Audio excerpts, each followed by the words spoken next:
오랜 결혼 생활이 그렇듯 우리의 일상도 예측 가능한 패턴으로 흘러갔다. 출근 전 아내 지혜가 내려주는 따뜻한 커피 한 잔, 퇴근 후 식탁에 놓인 소박한 저녁 식사, 주말이면 민서와 함께하는 공원 산책, 모든 것이 늘 그렇듯 평온했다. 적어도 그날 퇴근길 전까지는. 무역회사 팀장으로 일하는 나는 보통 저녁 7시쯤 퇴근한다. 하지만 그날은 예상치 못한 거래처 문제로 회의가 길어져 퇴근 시간이 2시간이나 늦어졌다. 피로감에 어깨가 무거웠지만 초등학교 교사인 지혜는 이해해줄 거라는 생각에 마음은 편했다. 결혼 15년 차.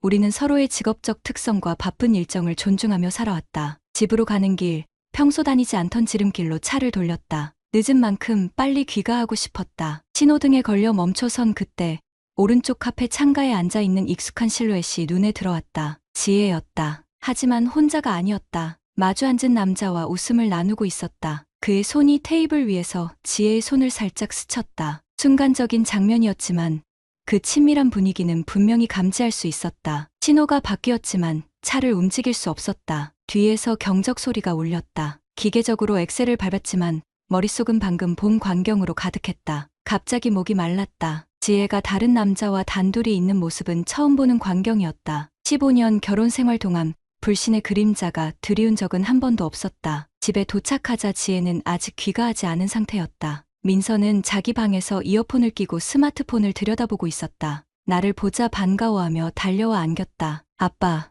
오늘 늦었네요. 민서의 목소리에는 일상적인 안도감이 묻어 있었다. 13살 중학생이 된 딸은 이제 사춘기의 문턱에 서 있었지만 아직 아빠에 대한 애정만큼은 그대로였다. 그런 민서의 순수한 눈빛을 마주하자 방금 전 의심은 순간 부끄러워졌다. 저녁을 거르고 샤워를 마치고 나오니 현관문 소리가 들렸다. 지혜가 돌아온 것이다. 평소와 다르지 않은 모습이었지만 어쩐지 화장이 평소보다 조금 진해 보였다. 그리고 선명한 립스틱 자국. 아침에 나갈 때는 분명 옅은 색이었는데 많이 늦었네. 회식이라도 있었어.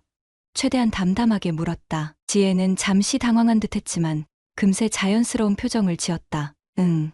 학교 동료들이랑 저녁 먹고 왔어. 학부모 상담 주간 준비로 회의가 길어졌거든. 그 말에 나는 아무 대답도 하지 못했다. 그녀가 말한 학교 동료들과 내가 본 단 한 명의 남자는 일치하지 않았다. 처음으로 아내의 말이 거짓으로 들렸다. 뱃속에서 불편한 감정이 꿈틀거렸다. 그날 밤 나는 평소보다 오래 천장을 바라보았다. 옆에서는 지혜의 고른 숨소리가 들렸다. 평소처럼 잠든 그녀와 달리 내 머릿속은 복잡했다. 결혼 반지가 낀 손이 다른 남자의 손에 스치는 모습이 계속 떠올랐다. 어쩌면 업무상 만남일 수도 있다고 자위했지만 그 친밀한 눈빛은 분명 동료 이상의 무언가를 암시했다. 다음 날 아침 지혜의 휴대폰이 식탁에 놓인 채 울렸다. 학교에서 온 연락인지 아니면 어제 그 남자인지 궁금했지만 확인할 용기가 없었다. 평소 같았으면 지혜의 사생활을 존중했을 테지만 이제는 그 경계가 흐릿해진 느낌이었다. 출근길, 처음으로 아내의 휴대폰 비밀번호를 알아내야겠다는 생각이 들었다. 아내를 의심하는 내 모습이 낯설었다. 동시에 자책감이 밀려왔다. 아내를 더 챙기지 못했던 걸까? 최근 들어 집에서도 일이 끝나지 않아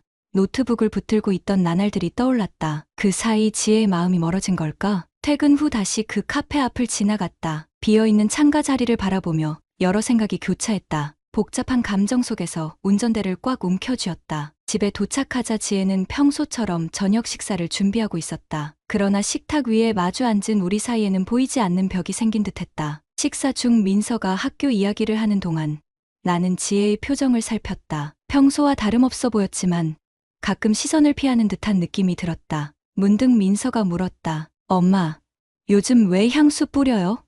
전엔 안 뿌렸잖아요. 단순한 질문이었지만 그 순간 지혜가 잠시 손을 멈추는 것을 놓치지 않았다. 민서의 예리한 관찰력은 때때로 성인들도 깜짝 놀라게 했다. 그냥 선물 받아서 버리기 아까워서 써보는 중이야. 지혜의 대답은 담담했지만 내게는 또 하나의 균열로 느껴졌다. 선물. 누구에게서? 묻고 싶었지만 민서 앞에서는 참았다. 그날 밤 지혜가 샤워하는 동안 그녀의 가방을 살펴보았다. 편지 한 장이 접혀 있었다. 펼쳐보려는 순간 욕실 문이 열리는 소리가 들렸다. 황급히 가방을 제자리에 놓았다. 하지만 그 짧은 순간 편지지 한쪽에 적힌 도영이라는 이름을 읽을 수 있었다. 다음 날 출근 전 지혜의 책상 서랍에서 미처 숨기지 못한 메모 쪽지를 발견했다. 다음 주 수요일 점심시간에 만나자. 그리고 이름 대신 이니셜 D가 적혀 있었다. 마치 금이 간 유리잔처럼 우리의 일상에 작은 균열이 생기기 시작했다. 아직은 완전히 깨지지 않았지만 그 균열이 어디까지 퍼져나갈지 예측할 수 없었다. 며칠이 지나도 마음속 불안은 사라지지 않았다. 출근길에 지혜의 얼굴을 바라볼 때마다 궁금증이 더해졌다. 그녀의 미소 뒤에 숨겨진 비밀, 평범한 일상 속에 스며든 낯선 존재, 도영이라는 이름은 내 머릿속을 맴돌았다. 어느 토요일 아침, 지혜가 학교 행사 준비로 일찍 나간 사이 용기를 내어 그녀의 스마트폰을 살폈다. 비밀번호는 우리 결혼기념일이었다. 아내의 사생활을 침해한다는 죄책감이 밀려왔지만 손가락은 이미 화면을 열고 있었다. 메시지함을 열자마자 도영 선배라는 이름이 눈에 들어왔다. 심장이 빠르게 뛰기 시작했다. 메시지들은 대부분 일상적인 내용이었다. 학교 일, 교직원 모임, 학생 상담에 관한 대화. 하지만 대화의 톤이 점점 치밀해지는 것을 감지할 수 있었다. 힘들 때 기댈 수 있어 고마워. 오늘 만남이 위로가 됐어. 다음에는 더 특별한 곳으로 데려갈게. 단순한 동료 관계라고 보기엔 너무 가까운 언어들이었다. SNS 계정도 확인했다. 지혜가 최근에 올린 사진들 중 몇 장에는 낯선 장소들이 있었다. 한적한 카페, 조용한 공원 벤치, 갤러리 내부. 모두 혼자 찍은 사진이었지만 누군가와 함께였음을 암시하는 두 잔의 커피, 두 개의 접시가 은연중에 보였다. 댓글 중에 도영쌤이라는 아이디의 하트 이모티콘이 반복적으로 달려 있었다. 가슴이 무너지는 기분이었다. 아직 결정적인 증거는 없었지만 점점 확신이 커져갔다. 지혜가 그 도영이라는 사람과 단순한 직장 동료 이상의 관계를 맺고 있다는 사실이 처음으로 지혜의 서랍장을 뒤졌다. 그곳에서 발견한 카드 명세서에는 낯선 가게들의 영수증이 있었다. 주로 퇴근 시간 이후의 결제 내역들. 지혜가 방과 후에 들른다는 카페의 위치는 학교에서 꽤 떨어진 곳이었다. 구글맵으로 확인해보니 한적한 주택가 사이에 자리한 분위기 좋은 카페였다. 학교 회의를 위한 장소로는 너무 멀고 은밀했다. 결정적인 것은 호텔 라운지 바의 영수증이었다. 지혜가 워크숍으로 외박했다고 한 날짜와 일치했다. 금액은 두 사람의 음료값으로 보였다. 나는 그 영수증을 손에 쥔 채 한참을 움직이지 못했다. 머릿속이 하얘졌다. 다음 날 출근길. 어색한 침묵이 차 안을 가득 채웠다. 지혜는 평소와 다름없이 교무실에 필요한 자료를 정리하고 있었지만 내 눈에는 모든 것이 가식적으로 보였다. 그녀의 립스틱색, 새로 구입한 블라우스, 평소보다 진한 향수 냄새까지 모든 변화들이 이제는 의심의 대상이 되었다. 요즘 민서가 조금 예민해진 것 같아. 사춘기가 시작됐나 봐. 지혜가 먼저 입을 열었다. 나는 짧게 대답했다. 그러게. 학교는 어때? 요즘 바쁘지? 응. 학부모 상담 주간이라 정신없어. 도영 선배가 많이 도와주고 있어. 그 이름을 들은 순간 핸들을 꽉 움켜쥐었다. 처음으로 그녀가 자연스럽게 그의 이름을 꺼냈다. 마치 의심을 피하기 위한 전략처럼 느껴졌다. 도영. 누구? 우리 학교 5학년 담임 선생님. 예전부터 알던 선배인데 최근에 우리 학교로 전근 왔어. 학생 상담하는 방법을 많이 배우고 있어. 표정을 관리하기 어려웠다. 아내가 그의 이름을 말할 때 목소리에 묻어나는 미묘한 떨림을 놓치지 않았다. 감정을 숨기려 노력했지만 내 속에서는 분노와 배신감 그리고 공포가 뒤엉켰다. 그날 저녁 결심했다. 진실을 확인하기 위해 지혜의 행적을 좀 더 면밀히 조사하기로. 휴대폰에 위치 추적 앱을 다운로드했다. 가족의 안전을 위한 기능이라는 명목으로 민서와 지혜의 휴대폰에도 설치하자고 제안했다. 놀랍게도 지혜는 별다른 의심 없이 동의했다. 그리고 드디어 그날이 왔다. 지혜가 학부모 간담회 준비로 늦게 끝난다고 한 수요일. 위치 추적 앱을 확인하자 지혜의 위치는 학교에서 20분 거리의 한 레스토랑에 찍혀 있었다. 퇴근 시간을 앞당겨 그곳으로 향했다. 레스토랑은 조용한 분위기의 이탈리안 다이닝이었다. 창가에 자리한 테이블에서 지혜를 발견하는 데는 오래 걸리지 않았다. 그리고 그녀 앞에 앉아있는 남자. 사진으로만 보던 도영의 얼굴이었다. 43세라기엔 젊어 보이는 외모, 세련된 패션 감각, 그리고 매력적인 미소. 지혜의 눈이 그를 바라볼 때마다 반짝이는 것이 멀리서도 보였다. 창문 너머로 그들의 대화는 들리지 않았지만 바디랭귀지는 모든 것을 말해주고 있었다. 도영이 지혜의 머리카락을 살짝 넘겨주는 모습, 그녀가 그의 농담에 웃음을 터뜨리며 어깨를 기대는 자연스러운 친밀감, 그들 사이의 화학작용은 분명했다. 내 눈앞에서 15년 결혼 생활이 물거품처럼 사라지는 기분이었다. 레스토랑으로 들어가 그들을 대면하고 싶은 충동이 일었지만 참았다. 민서를 위해서라도 냉정을 유지해야 했다. 그날 밤 지혜가 평소보다 늦게 귀가했다. 샤워를 마치고 침대에 누웠을 때 그녀에게서 나는 낯선 향수 냄새가 코끝을 자극했다. 아내가 등을 돌리고 누운 뒤 나는 천장을 바라보며 생각했다. 우리의 결혼 생활이 언제부터 이렇게 되었는지, 무엇이 그녀를 다른 남자에게 향하게 했는지. 다음 날 차량 블랙박스를 확인했다. 지혜가 종종 빌려가는 내 차의 블랙박스에는 몇 주 전의 영상들이 저장되어 있었다. 그중 지혜가 도영을 태우고 가는 장면을 발견했다. 비 오는 날 그녀는 우산 하나를 함께 쓰며 그를 차에 태웠다. 블랙박스에 찍힌 짧은 대화 속에서 그들의 웃음소리가 생생하게 들렸다. 집에 돌아와 보니 민서가 침울한 표정으로 소파에 앉아 있었다. 무슨 일인지 물었지만 대답하지 않았다. 그때 지혜의 휴대폰에서 메시지 알림음이 울렸다. 민서가 무심코 화면을 봤는지 갑자기 표정이 굳어졌다. 엄마도 아빠처럼 일 때문에 늦게 다니세요? 민서의 목소리는 평소보다 날카로웠다. 응. 요즘 학교 일이 많아서. 지혜가 자연스럽게 대답했다. 거짓말. 민서의 한마디에 방 안의 공기가 얼어붙었다. 엄마가 도영 선생님이랑 같이 있는 사진, 친구 인스타그램에서 봤어요. 학교 근처 카페에서. 순간 지혜의 얼굴에서 혈색이 사라졌다. 나 역시 충격을 감추지 못했다. 13살 딸의 눈에도 보이는 관계였던 것이다. 민서는 울음을 터뜨리며 자기 방으로 뛰어 올라갔다. 그날 밤 가족의 균열은 더욱 깊어졌다. 내 안의 혼란과 분노는 극에 달했고 지혜의 변명은 더 이상 믿을 수 없었다. 그리고 가장 큰 상처를 입은 것은 민서였다. 무너져가는 가정 속에서 어린 딸이 느끼는 배신감과 불안, 그 책임이 우리 부모에게 있다는 사실이 가슴을 아프게 했다. 민서의 폭로 이후 집안의 분위기는 얼어붙었다. 지혜는 민서의 말을 오해라며 필사적으로 해명했지만 이미 우리 가족의 신뢰는 금이 가기 시작했다. 가장 먼저 상처를 입은 민서는 학교 생활에서도 변화를 보이기 시작했다. 담임 선생님으로부터 연락이 왔다. 최근 수업 중 집중력이 떨어지고 친구들과의 관계도 소원해졌다는 이야기였다. 아이의 눈물 젖은 일기장을 우연히 발견한 날, 내 마음은 산산조각 났다. 엄마는 왜 아빠랑 나를 두고 다른 사람을 만나는 걸까? 내가 뭘 잘못했지? 나는 구절이 가슴을 파고들었다. 13살 소녀의 혼란과 상처가 글씨 하나하나에 묻어났다. 더 이상 미룰 수 없었다. 진실을 파헤치기로 결심했다. 처음으로 탐정 같은 행동을 시작한 나는 일기장처럼 모든 증거를 기록하기 시작했다. 날짜별로 지혜의 귀가 시간, 특이한 통화 내용, 평소와 다른 행동 패턴까지 흩어진 퍼즐 조각을 맞추듯 그녀의 행적을 추적했다. 차량의 블랙박스를 더 자세히 확인했다. 지혜가 차를 빌려간 날들의 영상을 하나하나 살폈다. 대부분은 학교와 집 사이의 경로였지만 가끔 낯선 주소지가 등장했다. 한적한 주택가의 아파트 앞에서 도영이 내리는 장면, 그들이 함께 웃으며 차에서 내린 후 같은 현관문으로 들어가는 모습, 블랙박스의 차가운 화면 속에 내 결혼 생활의 종말이 기록되어 있었다. 위치 추적 앱은 더욱 많은 정보를 제공했다. 지혜가 점심시간에 자주 들르는 주택가 카페, 퇴근 후 들르는 공원 벤치, 그리고 가끔은 수업이 없는 날 장시간 머무는 호텔 라운지까지 모든 증거가 가리키는 방향은 하나였다.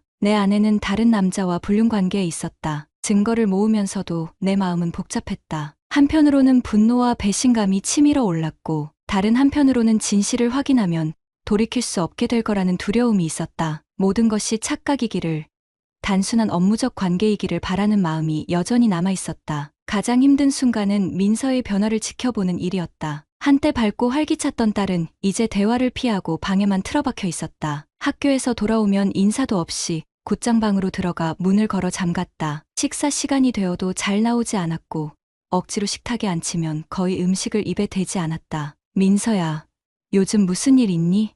어느 저녁 용기를 내어 물었다. 아무것도 없어요. 무표정하게 대답한 민서는 시선을 음식에 고정한 채 더 이상 말을 잇지 않았다. 지혜는 애써 평소와 같은 모습을 유지하려 했지만 민서의 냉담한 반응에 당황하는 기색이 역력했다. 그녀는 더 열심히 민서에게 다가가려 했지만 딸은 완고하게 마음의 문을 닫아버렸다. 진실 추적의 과정은 내 직장 생활에도 영향을 미쳤다. 집중력이 떨어지고 실수가 잦아졌다. 중요한 회의 중에도 머릿속은 지혜와 도영의 관계로 가득 차 있었다. 동료들이 걱정스러운 눈빛으로 물었지만 그저 피곤하다는 변명만 늘어놓았다. 어느 날 점심시간, 충동적으로 지혜의 학교를 찾아갔다. 멀리서 그녀의 교실을 지켜보다가 도영이라는 남자를 직접 볼 수 있었다. 키 크고 단정한 외모의 그는 학생들 사이에서도 인기가 많아 보였다. 지혜와 나란히 걷는 모습이 눈에 들어왔다. 복도에서 스치듯 나누는 미소, 잠깐 스치는 손, 그것만으로도 그들의 관계가 단순한 동료 이상임을 느낄 수 있었다. 교무실 앞에서 망설이다가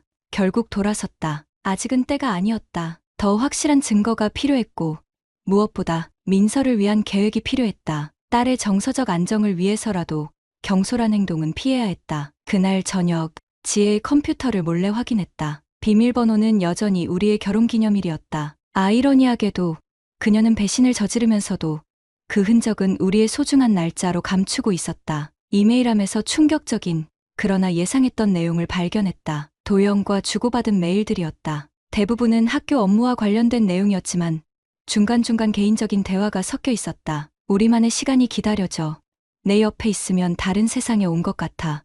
이런 감정이 잘못된 걸 알지만 멈출 수 없어. 배신의 언어들이 화면을 채우고 있었다. 가장 최근의 메일에는 주말 여행 계획이 담겨 있었다. 지혜는 나에게 여교사 모임으로 외박한다고 말해놓고 실제로는 도영과 바닷가, 펜션을 예약해둔 상태였다. 예약 확인 메일까지 첨부되어 있었다. 그 순간 어떤 결정적인 변화가 내 안에서 일어났다. 망설임과 의심은 사라지고 차가운 확신만이 남았다. 증거는 이제 충분했다. 배신은 명백했다. 남은 것은 어떻게 대응할 것인가 하는 문제뿐이었다. 민서의 방을 조용히 노크했다. 딸은 침대에 웅크린 채 무언가를 그리고 있었다. 그림 속에는 3명의 인물이 그려져 있었다. 과거에 행복했던 우리 가족의 모습이었다. 민서야, 아빠가 물어볼 게 있어. 민서는 고개를 들었다. 눈가에 맺힌 눈물이 보였다. 엄마가 도영 선생님과 있는 것을 본 적이 또 있니? 침묵이 이어졌다. 민서의 눈빛이 흔들렸다. 아이는 뭔가를 말하고 싶지만 망설이는 듯했다. 말해도 돼. 아빠는 내 편이야. 무슨 일이 있어도. 그제서야 민서는 입을 열었다. 학교 근처 카페에서 엄마와 도영 선생님이 손을 잡고 있는 것을 여러 번 봤다고 했다. 학교 현장 학습 때는 두 사람이 다른 선생님들과 떨어져 함께 있는 시간이 많았다고도 했다. 심지어 도영 선생님이 민서에게 과자를 사주며 우리의 비밀이라고 말했다는 이야기까지. 민서의 고백을 들으며 가슴이 찢어지는 듯했다. 13살 소녀에게 이런 비밀을 강요한 것이 용서할 수 없었다. 아이를 안아주며 모든 것이 괜찮아질 거라고 약속했지만 내 마음은 이미 단단히 결심한 상태였다. 증거를 모두 정리해 폴더에 담았다. 블랙박스 영상, 위치 추적 기록, 이메일 내용, 메시지 스크린샷까지 모든 것이 담긴 USB를 주머니에 넣고 다가올 폭풍우를 준비했다. 다음 날은 학교 공개 수업 날이었다. 학부모들이 참관하는 공식 행사였다. 지리에는 평소처럼 아침 일찍 출근했고 나는 민서를 학교에 데려다 준 후 잠시 회사에 들렀다가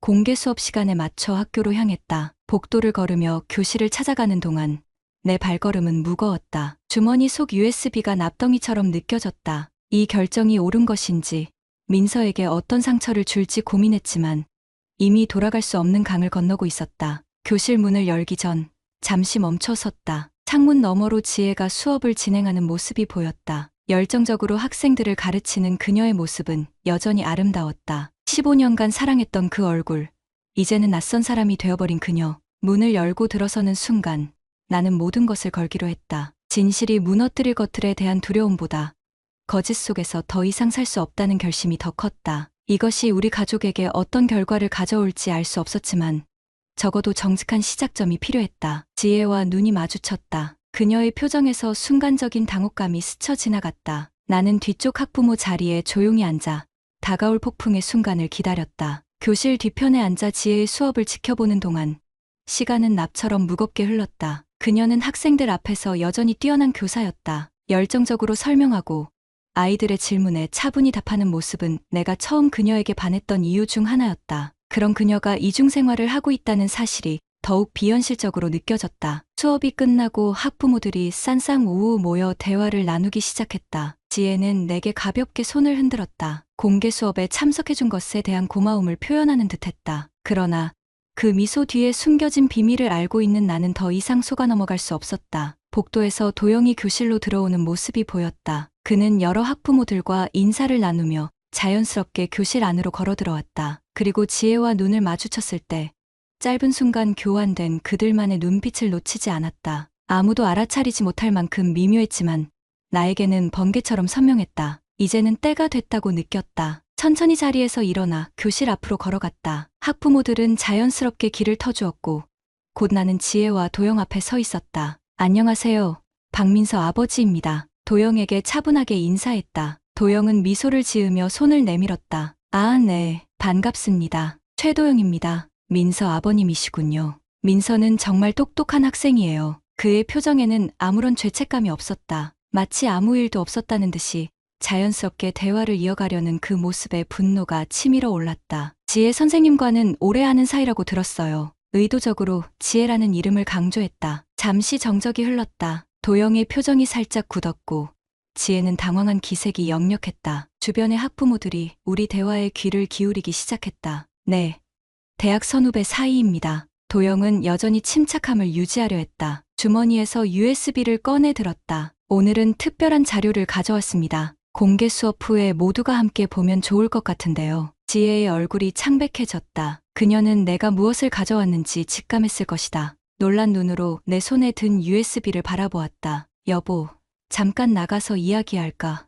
지혜가 낮은 목소리로 제안했다. 하지만 이미 늦었다. 내 안에 억눌렸던 분노와 상처가 한꺼번에 터져 나왔다. 이야기. 지금까지 진실을 이야기한 적이 있나? 모두가 알아야 할 것 같아. 교실의 분위기가 순식간에 얼어붙었다. 학부모들이 의아한 표정으로 우리를 바라보기 시작했다. 무슨 말씀이신지. 도영이 상황을 수습하려 했지만 내가 가로막았다. 최도영 선생님, 다른 사람의 가정을 파괴하는 일에 책임질 준비는 되어 있습니까? 그 말에 교실 안이 술렁이기 시작했다. 몇몇 학부모들이 서로 속삭이며 상황을 이해하려 노력했다. 지혜가 급히 내 팔을 잡았다. 제발, 여기서 그만해. 민서를 생각해. 그 순간 민서가 교실 문 앞에 서 있는 것이 보였다. 점심시간에 무엇인가를 가지러 온 듯했다. 딸의 얼굴에는 공포와 당혹감이 가득했다. 순간 망설였다. 이 자리에서 모든 것을 폭로하는 것이 정말 옳은 선택일까? 하지만 이미 화살은 시위를 떠났다. 주변의 시선이 집중되는 가운데 나는 담담하게 말을 이었다. 지혜 선생님과 최 선생님은 단순한 동료 관계가 아닙니다. 그들은 수개월간 불륜 관계를 유지해왔어요. 이 USB에는 그 증거가 담겨 있습니다. 순식간에 교실은 충격에 휩싸였다. 누군가는 입을 다물지 못했고 다른 이들은 불편한 기색으로 자리를 피하기 시작했다. 도영은 얼굴이 하얗게 변한 채 아무 말도 하지 못했다. 지혜가 앞으로 나섰다. 그녀의 눈에는 눈물이 고여 있었다. 여러분, 죄송합니다. 학부모님들께서는 먼저 돌아가 주시겠어요? 이건 가족 문제입니다. 학교 교감이 상황을 파악하고 재빨리 개입했다. 그는 학부모들을 밖으로 안내하며 상황을 진정시키려 했다. 교실에는 지혜, 도영, 나, 그리고 몇몇 남은 교사들만 남았다. 민서는 담임 선생님이 데리고 나갔다. 딸의 눈에 맺힌 눈물이 가슴을 후벼 팠지만 이제 와서 멈출 수는 없었다. 이건 정말 불필요한 행동이었어요. 도영이 마침내 입을 열었다. 우리는 단지 서로를 위로하고 있었을 뿐입니다. 가정을 파괴할 생각은 없었어요. 그의 말에 분노가 치밀었다. 위로. 호텔 라운지에서, 바닷가 펜션에서. 그게 당신들의 위로 방식입니까? 지혜는 더 이상 부인하지 않았다. 그녀는 고개를 숙인 채 조용히 울고 있었다. 처음으로 그녀의 가면이 벗겨진 순간이었다. 아이들 앞에서 이런 모습을 보이는 게 교사로서 옳다고 생각하십니까?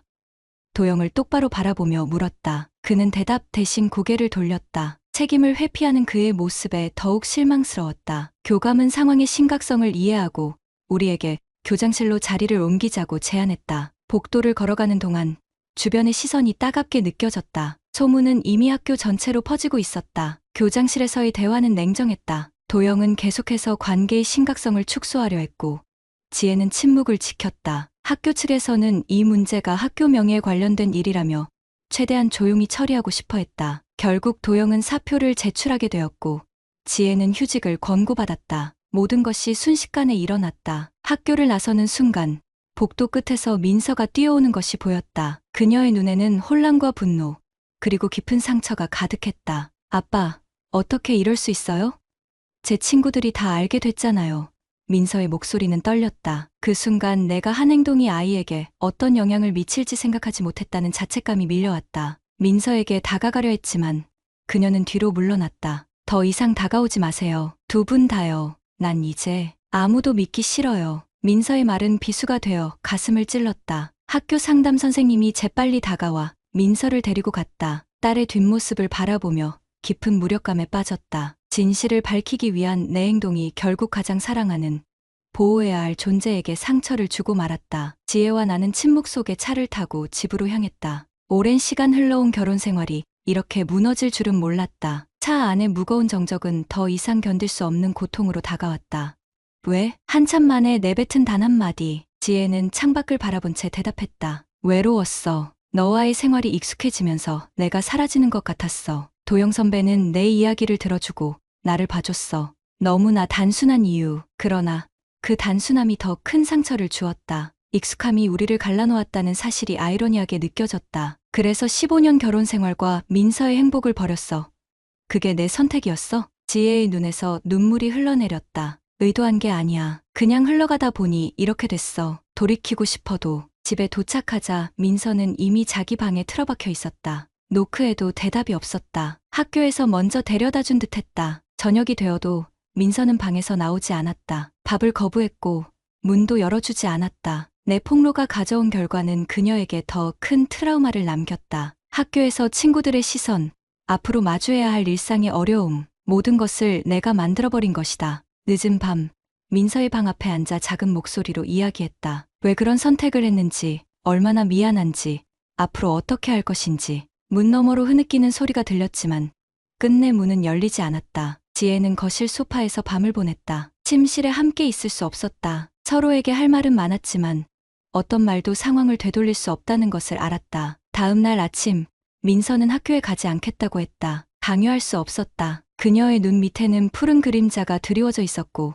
얼굴은 헬쑥했다. 어제의 사건이 그녀에게 얼마나 큰 충격을 주었는지 알 수 있었다. 지혜는 짐을 싸기 시작했다. 잠시 친정에 머물겠다며 조용히 준비했다. 그녀를 막지 않았다. 어쩌면 이 시간이 우리 모두에게 필요했다. 민서를 잘 부탁해.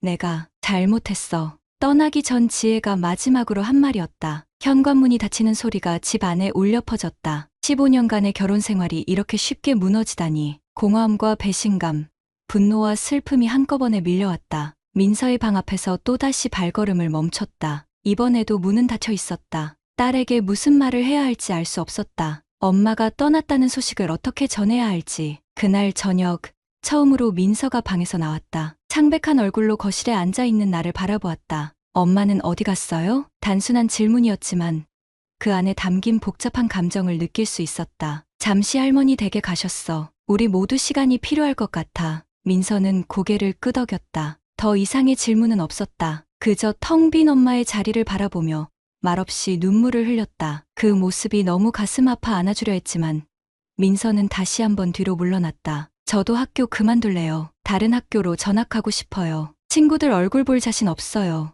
민서의 말에 깊은 죄책감이 밀려왔다. 진실을 밝히려는 내 행동이 결국 딸의 학창 시절까지 망쳐버린 것이다. 어쩌면 다른 방법이 있었을지도 모른다. 하지만 이미 돌이킬 수 없는 선택을 했다. 그래, 내가 원하는 대로 해줄게. 어디든 내가 편안한 곳으로. 그날 밤, 처음으로 아내 없는 침대에 누웠다. 텅 빈 옆자리가 더욱 쓸쓸하게 느껴졌다. 불현듯 지혜와의 첫 만남, 결혼식 날에 행복했던 순간들, 민서가 태어났을 때의 기쁨이 떠올랐다. 그 모든 추억들이 이제는 먼지처럼 흩어져 버렸다. 창문 너머로 보이는 밤하늘의 별들이 유난히 차갑게 느껴졌다. 이것이 진실을 밝힌 대가라면 과연 옳은 선택이었을까? 민서의 상처 입은 눈빛을 기억하며 처음으로 내 결정을 의심하기 시작했다. 학교 폭로 사건 이후 석 달이 지났다. 가을의 끝자락, 거리의 낙엽들은 바람에 휩쓸려 이리저리 흩어졌다. 우리 가족도 그 낙엽처럼 제각기 다른 곳으로 흩어진 채였다. 지혜는 여전히 친정에 머물렀고 민서는 새로운 학교에 적응하고 있었다.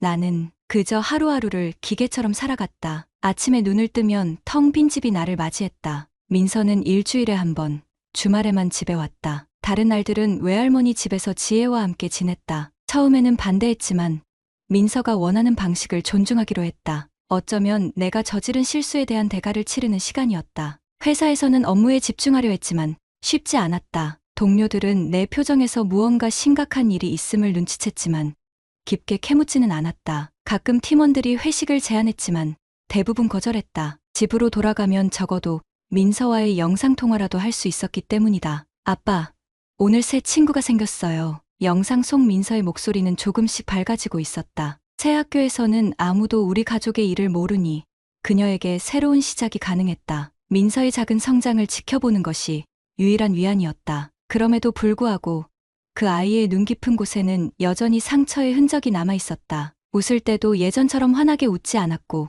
갑자기 말을 멈추고 생각에 잠기는 순간들이 잦았다. 심리 상담사는 민서가 정서적 트라우마를 겪고 있다고 했다. 부모의 갈등과 공개적 폭로로 인한 충격이 그녀에게 깊은 상처를 남겼다는 것이다. 상담사의 말에 따르면 가장 필요한 것은 시간과 안정감이었다. 석 달 만에 지혜를 다시 만났다. 민서의 생일을 맞아 함께 저녁을 먹기로 했다. 카페에서 그녀를 기다리며 심장이 미친 듯이 뛰었다. 문이 열리고 지혜가 들어왔을 때 낯선 사람을 보는 듯한 느낌이 들었다. 예전보다 많이 여위었고 눈가에는 피로의 흔적이 역력했다. 오랜만이네. 그녀가 자리에 앉으며 말했다. 어색한 침묵이 흘렀다. 대화는 주로 민서에 관한 것이었다. 학교 생활, 심리상담 진행 상황, 앞으로의 계획, 마치 공동 양육자로서의 의무적인 대화 같았다. 그러다 문득 지혜가 입을 열었다. 미안해. 모든 것이 내 잘못이야. 갑작스러운 사과에 어떻게 반응해야 할지 몰랐다. 미움,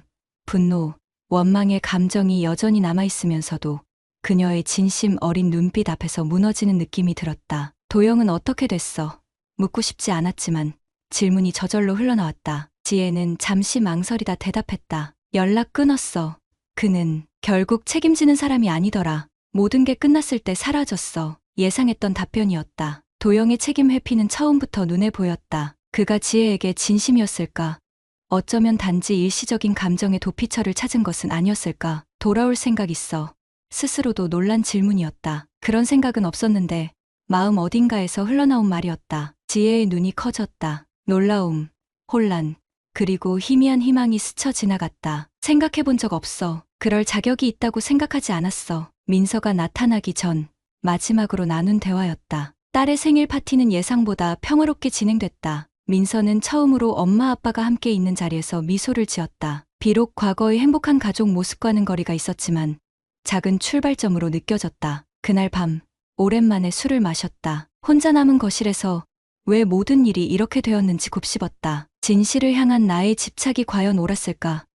달리 해결할 방법은 없었을까? 학교에서의 폭로가 아닌 더 평화로운 방식으로 문제를 해결할 수는 없었을까? 반성과 회한이 교차하는 밤이었다. 진실은 밝혀졌지만 그 대가로 잃은 것이 너무 컸다. 특히 민서의 상처는 쉽게 치유되지 않을 것이다. 다음 주 민서의 담임 선생님에게서 연락이 왔다. 민서가 상담 시간에 그림을 보여주고 싶다고 했다. 학교를 방문했을 때 선생님은 나에게 민서의 그림을 내밀었다. 3명의 인물이 그려진 그림. 1명은 혼자 멀리 떨어져 있고 2명은 손을 잡고 있었다. 민서와 나였다. 멀리 떨어진 사람은 지혜였다. 그림 아래에는 작은 글씨로 다시 함께 할 수 있을까요? 라고 적혀 있었다. 그 순간 눈시울이 뜨거워졌다. 민서의 마음속에는 여전히 온전한 가족에 대한 그리움이 있었다. 모든 상처와 배신에도 불구하고 그녀는 여전히 부모가 함께하길 바라고 있었다. 선생님은 조심스럽게 말했다. 민서에게는 안정적인 가정환경이 필요합니다. 두 분의 관계가 어떻게 되든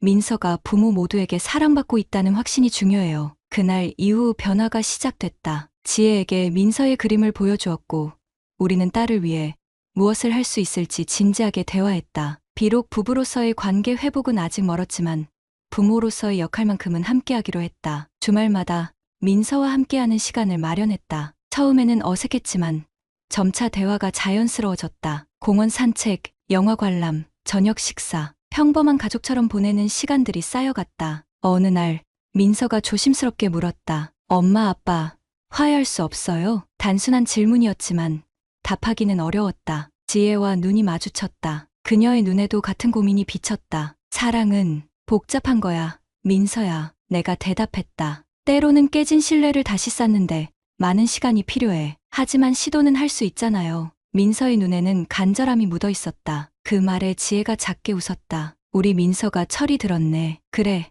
시도해 볼 수 있어. 그렇게 우리는 가족 상담을 시작했다. 매주 한 번씩 전문 상담사와 함께 대화하는 시간을 가졌다. 처음에는 과거의 상처와 배신에 대한 이야기로 감정이 격해지기도 했지만 점차 서로의 입장을 이해하기 시작했다. 지혜는 자신의 외로움과 정서적 공허함에 대해 이야기했다. 나는 일에 몰두하며 그녀의 감정 변화를 알아차리지 못했던 자신의 무심함을 인정했다. 물론 그것이 불륜을 정당화할 수는 없지만 최소한 이해의 실마리는 되었다. 6개월이 지난 어느 날 지혜가 집으로 돌아왔다. 완전한 화해는 아니었다. 그저 민서를 위해 그리고 우리 자신을 위해 새로운 시작을 해보자는 조심스러운 합의였다. 우리는 같은 집에 살되 서로에게 공간과 시간을 주기로 했다. 신뢰를 다시 쌓는 과정은 더디고 고통스러웠다. 가끔은 과거의 기억이 불현듯 떠올라 가슴을 조이기도 했다. 지혜의 휴대폰이 울릴 때마다 나도 모르게 의심의 눈길을 보내는 나 자신을 발견하기도 했다. 그럼에도 불구하고 작은 변화들이 생겨났다. 지혜는 내가 좋아하는 커피를 아침마다 내려주었고 나는 퇴근길에 그녀가 좋아하는 꽃을 사오기도 했다. 누구도 강요하지 않은 자연스러운 노력들이었다. 민서의 표정이 점점 밝아졌다. 학교 성적도 올랐고 친구들과 어울리는 시간도 늘어났다. 가끔 악몽에 시달리기도 했지만 그럴 때마다 우리는 함께 곁을 지켜주었다. 1년이 지난 지금 우리 가족은 여전히 회복 중이다. 완벽하지 않지만 적어도 함께 노력하고 있다. 지혜와 나 사이의 관계는 예전과 다르다. 더 깊은 대화를 나누게 되었고 서로의 감정에 더 주의를 기울이게 되었다. 결혼 반지는 아직 손가락에 끼지 않았다. 언젠가 다시 착용할 날이 올까? 확신할 수 없다. 하지만 적어도 과거의 상처를 딛고 앞으로 나아가고 있다는 사실은 분명하다. 진실은 때로 고통스럽다. 하지만 그 고통을 통해 우리는 성장한다. 내가 퇴근길에 목격한 그 순간이 없었다면 우리는 어쩌면 계속해서 거짓된 행복 속에 살았을지도 모른다. 민서의 방에서 흘러나오는 웃음소리에 미소 짓게 된다. 그녀는 친구와 전화통화 중이다. 한때는 그 웃음이 다시 돌아올 수 없을 거라 생각했지만 시간은 많은 것을 치유했다. 부엌에서는 지혜가 저녁을 준비하고 있다. 나는 조용히 다가가 식탁을 차리며 그녀를 돕는다. 우연히 손이 스치자 잠시 눈이 마주친다. 그 눈빛 속에 미래에 대한 희망이 있을까? 아직은 알 수 없지만 적어도 오늘 이 순간만큼은 평온하다. 인생은 예측할 수 없는 여정이다. 우리가 겪은 그리고 앞으로 겪게 될 모든 상처와 기쁨은 그 여정의 일부일 뿐이다. 중요한 것은 멈추지 않고 계속 걸어가는 것. 함께든 따로든 각자의 방식으로 앞으로 나아가는 것. 민서의 방에서 흘러나오는 작은 음악 소리가 집 안을 채운다. 지혜가 살짝 미소 짓는다. 나도 모르게 미소가 따라 그려진다. 어쩌면 이것이 우리에게 주어진 두 번째 기회일지도 모른다. 깨진 신뢰를 완전히 회복할 수 있을까? 그건 시간만이 알 수 있을 것이다. 하지만 오늘 이 순간만큼은 그저 감사함을 느낀다. 모든 상처와 아픔에도 불구하고 우리 가족이 서로를 향해 한 걸음씩 나아가고 있다는 사실에 그것이 비록 느리고 불완전한 걸음일지라도 구독자님들, 다른 분들과 함께 의견 나눠보세요. 저도 읽어보며 소통하겠습니다.